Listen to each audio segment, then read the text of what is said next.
But let us look a little closer at Job's way of thinking and speaking about God, and his manner of addressing him, so different from the Pharisaic in all ages, and none more than in our own. Waxing indignant at the idea that his nature required such treatment, "Am I a sea or a well," he cries out, "that thou settest a watch over me? Thou knowest that I am not wicked. Thou settest a print upon the heels of my feet, that the way I have gone may be known by my footprints." To his friends he cries, "Will ye speak wickedly for God, and talk deceitfully for him? Do you not know that I am the man that I say? Will ye accept his person, siding with him against me?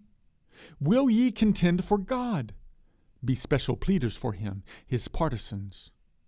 Is it good that he should search you out? Or as one man mocketh another, do ye so mock him, saying what you do not think? He will surely reprove you if you do secretly accept persons, even the person of God himself." Such words are pleasing in the ear of the Father of spirits. He is not a God to accept the flattery which declares him above obligation to his creatures, a God to demand of them a righteousness different from his own, a God to deal ungenerously with his poverty-stricken children, a God to make severest demands upon his little ones. Job is confident of receiving justice. There is a strange but most natural conflict of feeling in him. His faith is, in truth, profound, yet is he always complaining. It is but the form his faith takes in his trouble. Even while he declares the hardness and unfitness of the usage he is receiving, he yet seems assured that, to get things set right, all he needs is admission to the presence of God, an interview with the Most High. To be heard must be to have justice.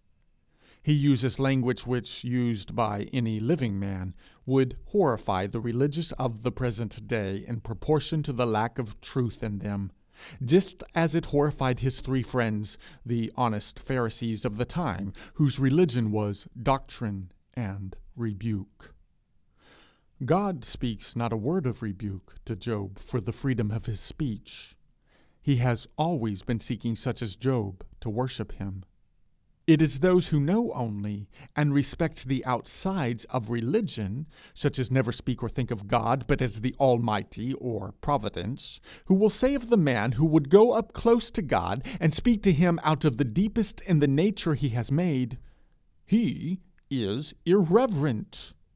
To utter the name of God in the drama, highest of human arts, is with such men blasphemy. They pay court to God, not love him. They treat him as one far away, not as the one whose bosom is the only home. They accept God's person. Shall not his excellency, another thing quite than that you admire, make you afraid? Shall not his dread, another thing quite than that to which you show your pagan respect, fall upon you? In the desolation of this man, the truth of God seems to him, yet more plainly than hitherto, the one thing that holds together the world which by the word of his mouth came first into being.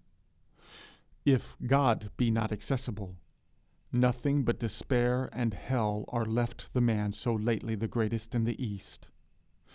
Like a child escaping from the dogs of the street, he flings the door to the wall and rushes nor looks behind him to seek the presence of the living one. Bearing with him the burden of his death, he cries, "Look what thou hast laid upon me. Shall mortal man, the helpless creature thou hast made, bear cross like this?" He would cast his load at the feet of his Maker. God is the God of comfort, known of men as the refuge, the life-giver, or not known at all. But alas, he cannot come to him. Nowhere can he see his face. God has hid himself from him. Oh, that I knew where I might find him, that I might come even to his seat. I would order my cause before him, and fill my mouth with arguments. I would know the words which he would answer me, and understand what he would say unto me. Will he plead against me with his great power?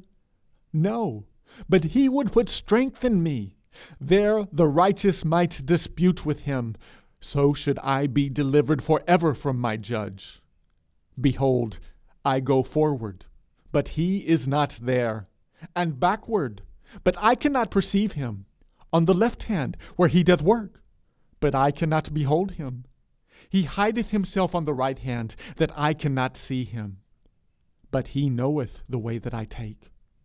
When he hath tried me, I shall come forth as gold. He cannot find him, yet is he in God's presence all the time, and his words enter into the ear of God his Savior.